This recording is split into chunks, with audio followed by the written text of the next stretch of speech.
13. Matthew 13. Matthew 13. It's good to see each one of you out this morning. I got off these Monday night, so we won't have the interference. It is good to be in God's house. A couple of weeks ago, we was in the first 12 verses of Matthew, and we talked about John the Baptist and about the death of John the Baptist. And so I want to work down to verse 13, work down through a few verses there, on down to verse 13, give you a little bit of background. Christ received word that John has passed away. And then in verse 13, it tells us that when Jesus had heard of John's death, that he departed and he went by ship into a desert place. It would be a deserted place, not necessarily a desert as you would think about with all the dry sand and stuff, but a deserted place that he went to. It says apart, and when the people had heard thereof, they followed him on foot out of the cities. Christ, his ministry was popular. He was a popular man. His teaching was popular. His miracles were even more so, and so we find that wherever he went, there was crowds that were following him. They were doing it for different reasons. Some would follow him to hoping to see a miracle. As a matter of fact, heard the king that had desired to see miracles of him. Some followed him because they were interested in what he would be saying. Others followed him because they wanted to criticize his message. But I believe many followed him because they wanted more of God. And I think that's probably why we're here today. And I want us to look at Jesus, the master of the storm and the provider of life. Before I get too much farther into this, I meant to say that tonight we will, instead of our regular services, our services will be at 6, but we're going to be watching Billy Huddleston on camp meeting. They'll be doing the camp meeting thing. We'll be watching them via internet from Circleville. So if you can be here tonight, he's a good preacher.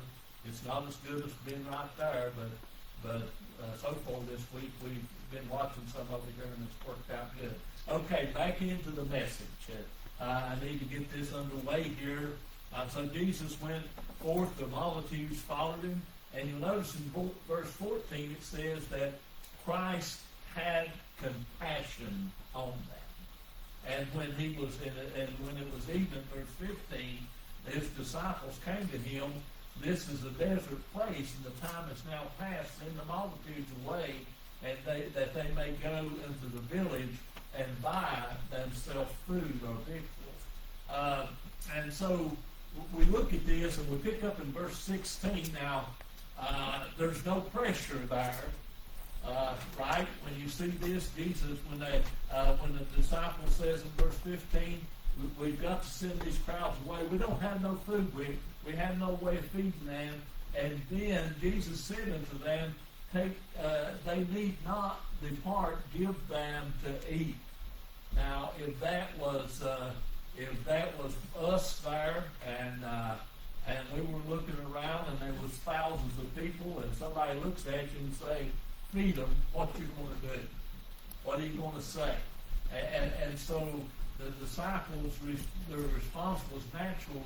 In verse 17, they said, we have here but 5 loaves and 2 fishes. Now, John's gospel tells us that there was a lad in the crowd, a young boy, that had these, and gives us a little bit more perspective on this. For whatever reason, Matthew doesn't mention that part. And then Christ's response here, the disciples' response was natural. Christ's response is supernatural, and he says, bring them here to me. Bring the 5 fish. Bring the 5 loaves to me. How many of you know that when we bring our little to Christ, that he can do miracles through it? You know, we sing that chorus, sometimes little is much, when God is in it, and it certainly is. And then the crowd's response was in obedience. Christ commanded the crowds to recline. If you look down at verse 19, and tells them to go out and to recline and to get in groups. Now, I didn't realize this, but J. Vernon McGee brings out a little bit of a picture here. And he said in these crowds that they were from different towns, and they may have been dressed and maybe a little bit alike from the different towns. And then when you would have set them down in their groups, it may have looked like a patchwork quilt. I don't know, but that was interesting. If you look out there in the hillside and the green patches of dry grass, there's thousands of people that are sitting in groups. I don't know really what that would look like, but I imagine if you would have been a passerby, it would have been interesting. It gives you a little bit of a picture. But we see three things there in verse 19. First of all, we see the work of Christ in multiplying the loaves and the fish. We will see that as we go on into it. We see the people's obedience. They sit on the grass, and then we see the disciples serving. You'll notice that everyone had a duty to do here. Christ is the head. Christ is the one that does the miracles, but the people had to obey his word if they're to be fed. If we're to be fed, sometimes we have to find a place to listen to God's word, and then sometimes God says, you do the feeding, you do the serving. So we have everybody that has a part. And you know, we in this church, every one of us has a part in God's kingdom work. Young, old alike, we all have a part in God's kingdom work, things that go on behind the scenes, things that you maybe never noticed, that someone has fixed a light bulb or hung the fan or done something else in the church, and we may never notice that. But God knows, and God is pleased with that, and he's pleased with that work, where it's little or where it's much. So in this text, we learn from Christ the true value and goals in Christian experience. And let me just go ahead and read a few verses here and catch up. In verse 20, and they did all eat and were filled, and they took up the fragments and that remained 12 baskets full. And they that ate were about 5,000 men, besides women and children, so he could have put it up into 10, 12, maybe even 15,000 people, some says. And straightway Jesus constrained his disciples. Now, the party's over, the food's over, the people are departing, and Jesus constrained his disciples to get into the ship and to go before him unto the other side, while he sent the multitudes away. And when he had sent the multitudes away, he went up into a mountain apart to pray. When the evening was come, he was there alone. So we see here that Christ is responding first of all to John the Baptist's death. We talked about that in verse 13. There was grief in his life, and I want us to catch here before we move on is that Christ had a human part about him. And in his humanity, he grieved over his cousin's death just like we would grieve over a loved one. Now, did Christ think, I will never see John again? No, Christ knew that there was a heaven. He knew that John was a righteous man, and he knew that someday he would see him again, but he grieved and he was sad over that. And then we find that Jesus, in response to the needs of the others, that he responded even when his heart was breaking. And Christ, I believe that when we hurt, he hurts. When we feel sorrow, Christ still grieves for us and sits on the right hand of the Father to make intercession. And when he saw the crowds, we seen that he had compassion. And another thing I want us to see in verse 17 is that Christ will never send us away empty. If we'll come to Jesus, he will never send us away empty. When the sinner comes for salvation, he does not refuse that.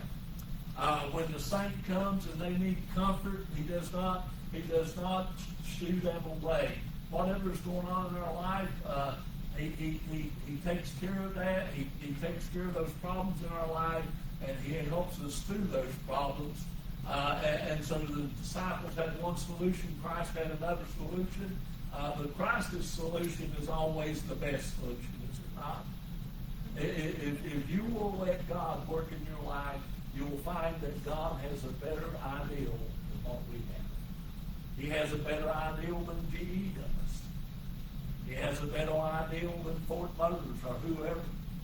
God has a better ideal than any human, and He knows how to take care of our needs. And then we picked up there and we see Jesus setting a great example in prayer. And oftentimes I've asked myself, why would Jesus pray? Was He not God incarnated? I mean, he was a human, yes, but He was God walking in the flesh.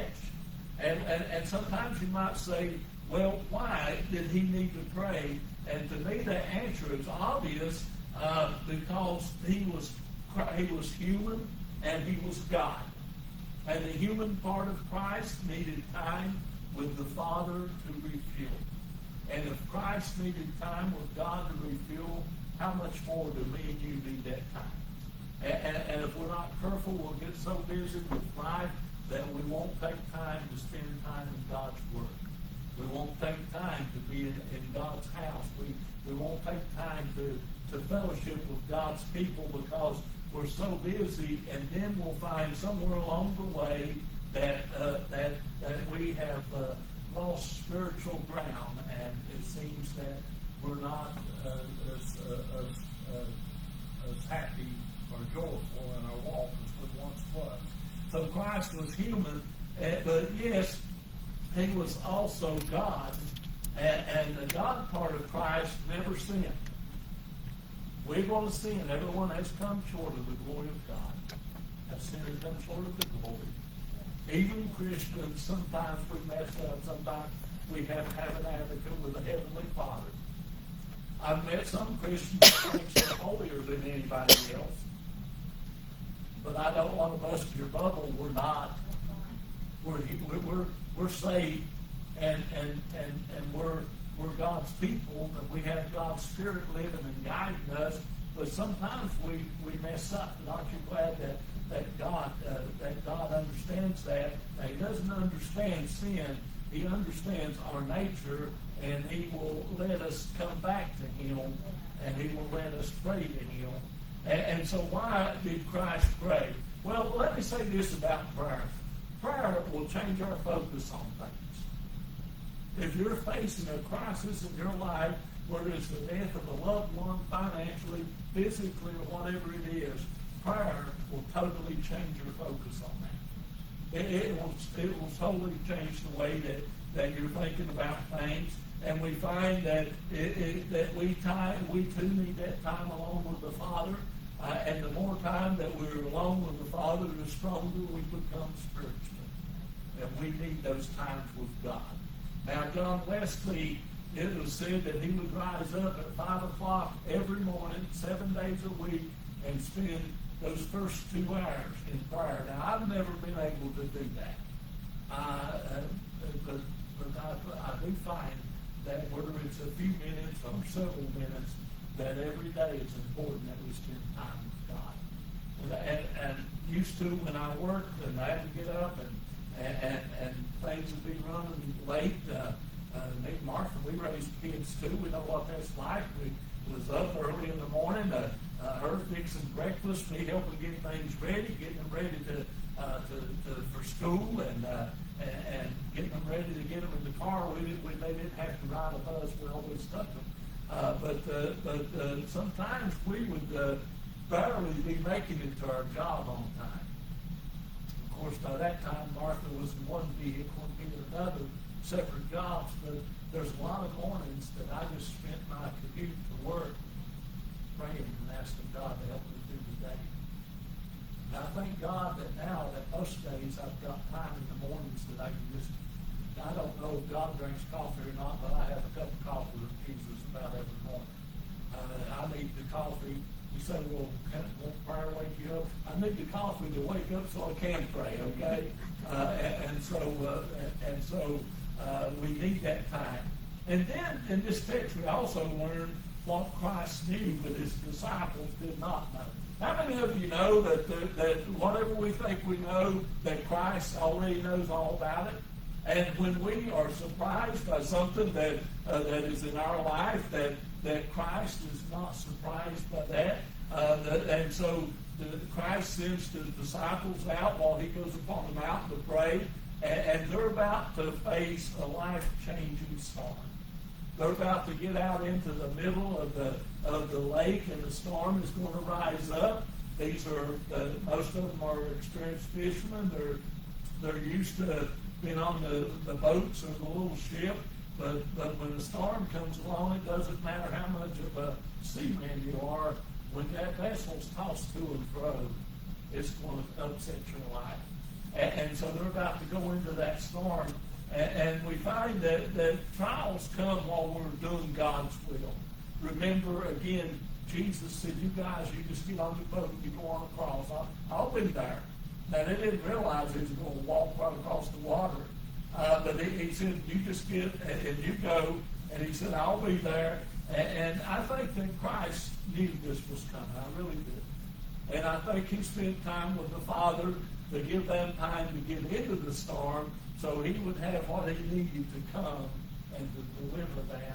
And so trials will come while we're doing God's will. And it says that he immediately put them in the boat, sent them to the other side, verse 22.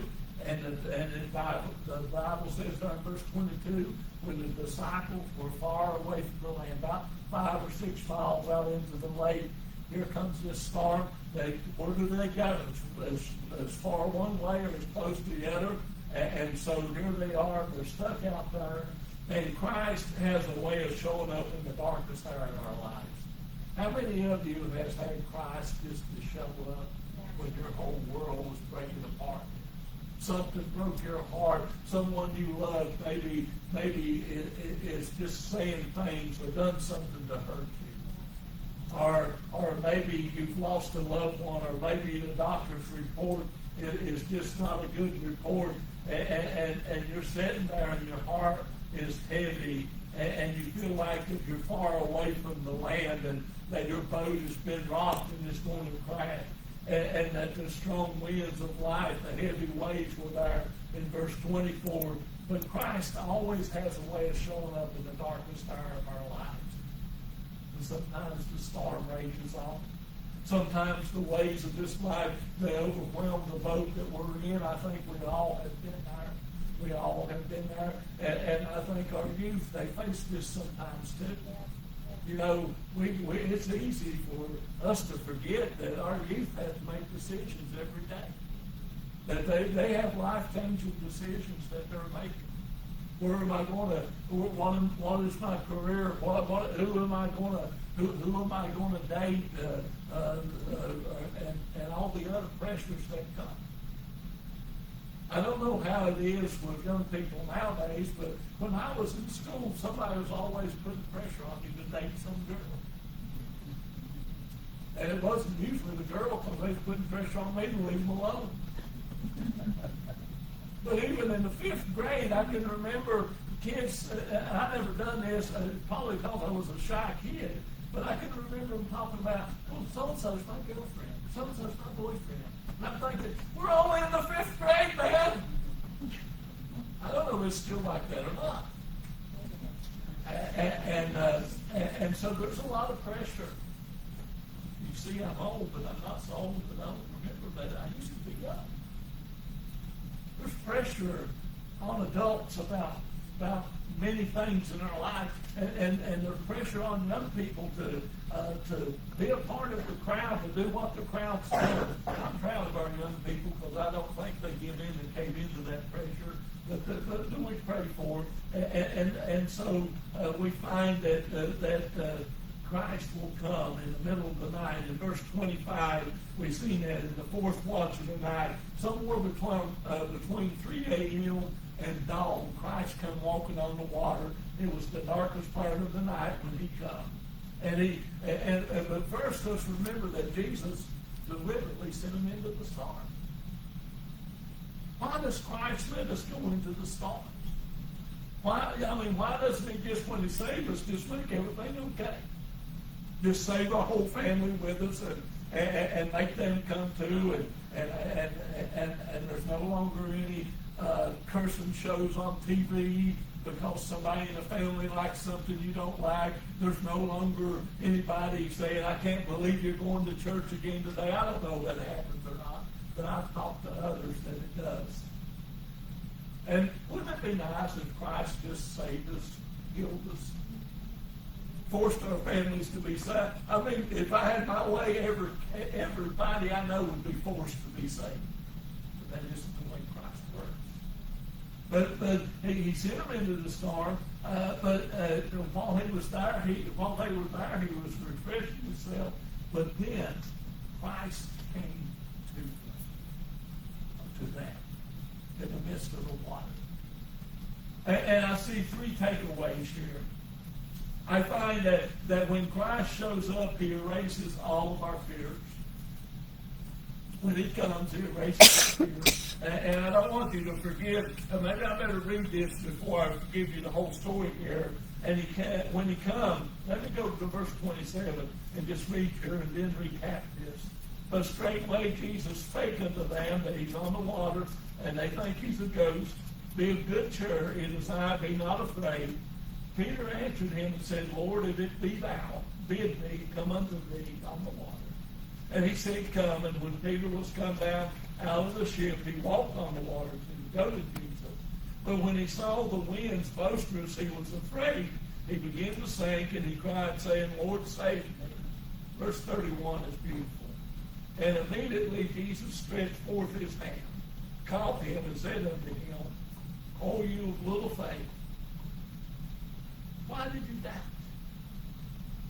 And when they come into the ship, the wind ceased. Now let me pick back up here and try to get back on track here. Because the next thing that we see is that in this text is that Christ teaches us how to live like that.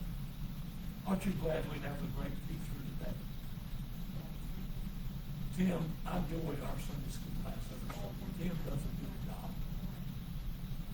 If you're able to be here, you're missing something by not being in the Sunday school. That's not a criticism. Not everybody can make it.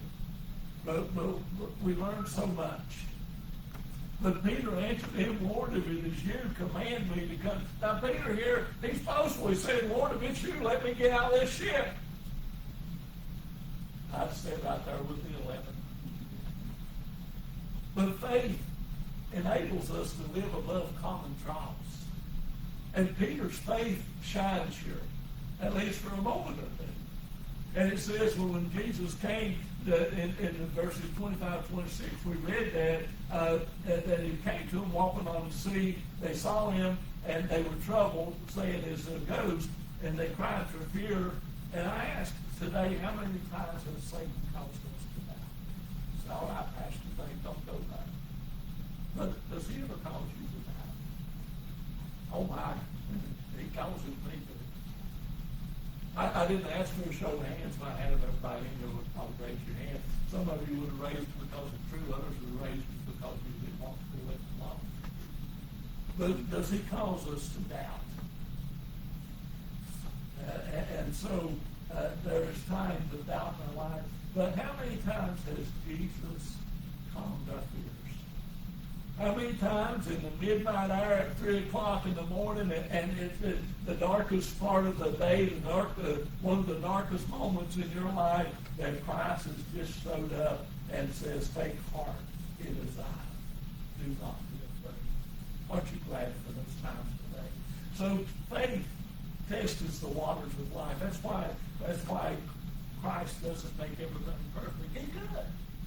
He can make our lives perfect. He's God. And often I wonder why he lets Christians go through the things they go through. I wonder why he lets families lose a loved one before their time at a younger age. I wonder why he lets some people go through cancer for years and instead of healing them, he calls them home. I wonder why he allows accidents to happen and somebody we love is almost killed or maybe killed in an accident. And so we find that there's those times in our life, and we're tested. There's a twofold reaction of the disciples here. 11 of them stayed in the boat. I'm not going to be critical. Boat sounds safer than the water right now. And sometimes our boat sounds safer than the water. And sometimes, and I'm not faulting the 11 for staying in the boat. Somebody had to dip the water out of it, didn't they? And sometimes maybe we're doing all the work and somebody else has not done the work, so we're in the boat. But Peter takes a step of faith. I've heard so many criticisms of Peter for this, but before we criticize Peter, let us think about his faith here.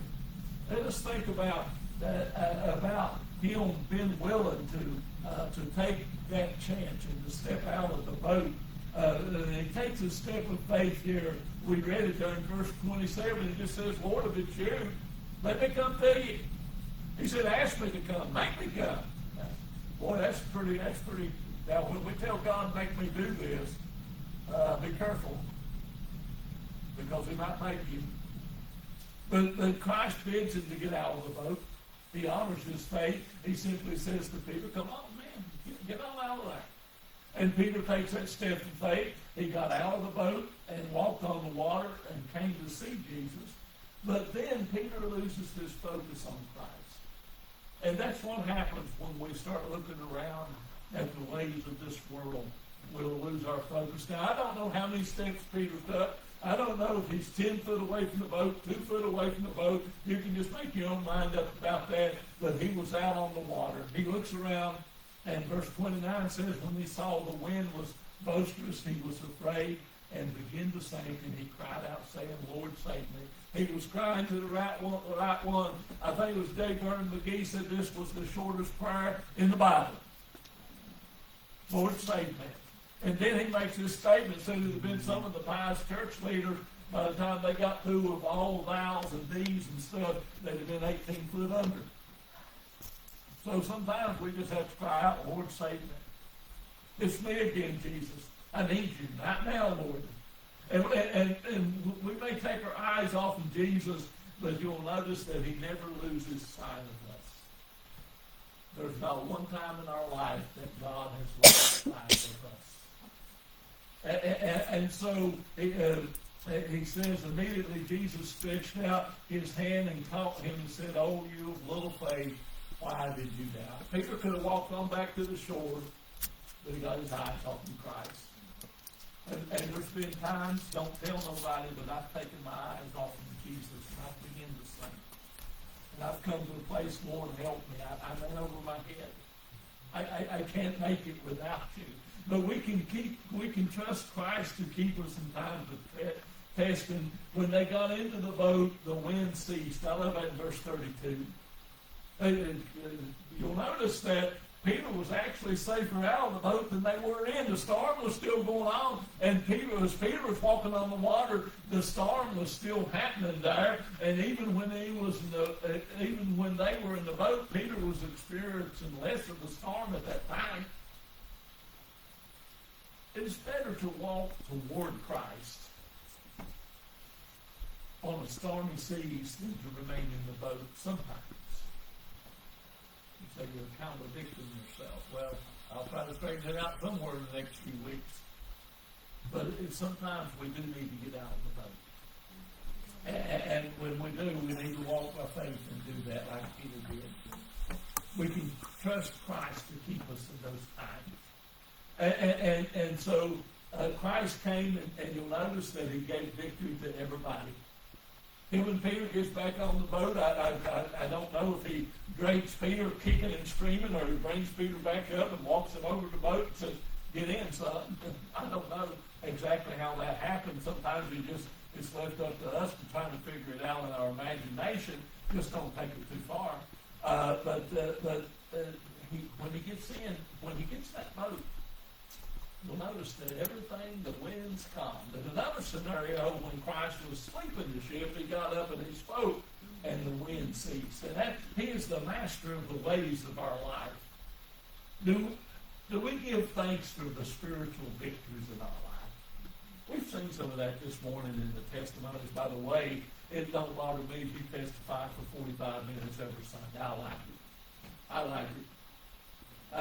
And so anytime God puts a testimony on your heart, do it. And those in the boat worshiped him, verse 33, saying, truly you are the Son of God. They recognized him. And you notice how many times that he has worked miracles, and they say, truly you're the Son of God, and then there's a lapse of faith, and then he'll do another miracle, and they'll say, yes, you are the Son of God, and he keeps having to confirm that. How many times has he had to confirm in your life, I am God, I'm still God, I'll always be God. I can still walk on the water. I can still bring you up above the waves. I'm still the King of Kings and the Lord of Lords. So in this text, lastly, we learn to keep our eyes on Jesus. And we've seen that in verse 30 when Peter just said, Lord, save me, and he saved him.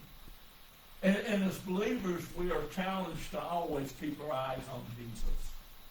No matter what we're going through, no matter what age we are, we are challenged to keep our eyes on Jesus, because this world will eat you up and spit you out. Satan does not like you. And when you become God's child, he really hates you. But that's all right. I'd rather be a child of God and be hated by the powers of darkness and by this world than not know God and go into the devil's hell. You know what Isaiah says about Satan? Says that there'll come a day that the people in the lake of fire, now this is not an exact quote, but it's in there, that they'll look upon him and they'll say, is this the one that deceived the nation? It's in your book. I can get you the reference. I don't have it in front of me. It just comes to mind. But they'll say, is this the one that deceived the nation? You see, Satan has no more power over us than we allow him to have. And God, if we'll allow him, he has all power over our life. If we will allow him, he can be God of our life. And why do we need to keep our eyes on him? Because we're going to be tried. We're going to be tried often. I know we don't want to hear that, but we're going to be tried. Satan's on the job, and we're still in his territory. We live in the devil's territory, but we serve the God of the universe, and one of these days he's going to take us out of here. But till then, he says that he will give us power to overcome the enemy. If you look to him, if you'll ask him, he'll give you power, because he specializes in lifting the fallen. So in this sermon, we've seen Christ is at work in the lives of the multitudes. He's still at work in our lives today. He works in the life of an individual. He's working in the life of Peter. And then he uses the waves and the storms of the sea to provide his power over both nature and over the lack of faith in the disciples. You see, sometimes Christ sets us up. You say, that's not fair. Well, if he does it, he's doing it for our own good.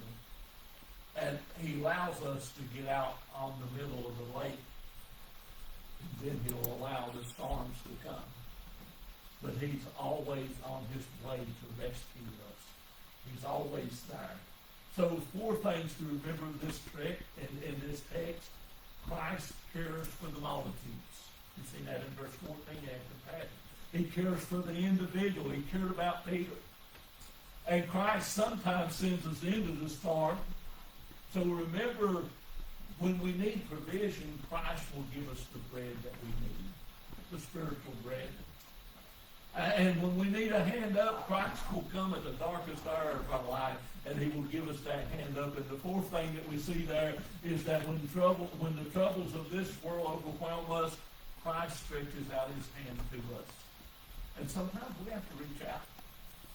Sometimes Christ stretched his hand out, but Peter had his hand up. And sometimes we have not because we ask not. Sometimes Christ is reaching out, but we're not doing our part. Now, can he reach all the way down where we're at? Could he reach down there and pull Peter back up? Yes, he could have. But Peter reached out to him. And sometimes he's saying, reach out to me. So a couple truths, and I'll close here. When our ship is tossed to and fro on the seas of life, Christ is on his way. He's on his way. It may seem like it takes him a day or two to get there, but he's already there. He knows what he's going to do. And when Christ is on board of our lives, we will find peace as they did there in verse 32. Has Christ brought peace into your life? Is he Lord of your life? Is he everything to you today? If he isn't, he wants to be. If you're going through storms, he's there. He's right by the boat. He's coming. You may not see him, but he's on his way. And if your boat's rocking and it's full of water and it's full of things, remember when he gets in, everything is okay. The storm may still be there. Life still happens. The Christ is still taking care of life for us every day. We live in a fallen world, but we serve a God that is bigger than this world. We serve a God that's bigger than the powers of darkness. We serve a mighty God today. So I challenge us to let this mighty God work in our lives throughout this week and let him be master of our life and let him do what we can't. We'll do our part. We'll roll. We'll get out there on the lake and we'll begin rolling, do our part. But when we can no longer do anything, and we're rolling, and the boat's not going nowhere because the waves are tossing it around to and fro. Just remember, he's close by. Let us stand. I'm not going to close with music this morning.